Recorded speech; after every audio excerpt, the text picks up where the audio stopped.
Hi everybody, I am Dr. Rena Chawla, Faculty of Obs and Gynae at Conceptual OBG, and I'm very happy to tell you that we will be launching the much awaited question bank which has been in the pipeline for a long time.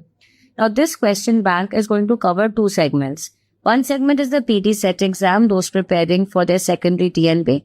And the other segment is those preparing for the fellowship exams. This includes the FET exam, the NEET SS, and many institutes have their own MCQs or their own entrance exams, which is very similar to the FET and the NEET SS.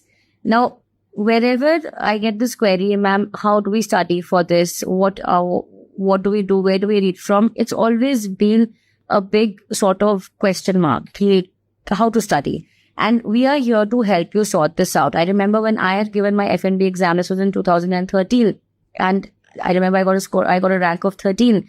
It was a lot of overwhelming information. I remember reading the entire spread off and still I felt like I was nowhere.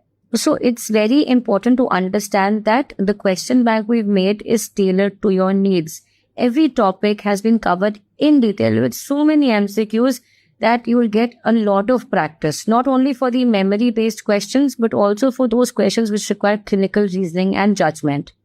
Remember, fellowships open up an opportunity or open up the door for a lot of clinical opportunities. Okay, you are so many avenues open up, and it's become sort of the norm that after residency, yes, you can go both ways. You can be very happy, like I am doing general obs and gynae. The rank 13 I got, I never did actually pick up, although I was getting reproductive endocrinology, but then there are a lot of other factors, so I never really pursued it.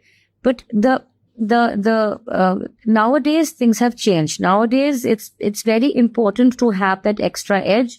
If you've done fellowships, if you've studied further, if you've super specialized, it definitely guarantees you an extra edge, and it's very important in today's day and age.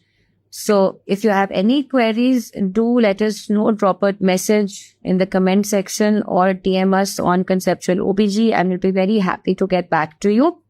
All the very best and happy learning.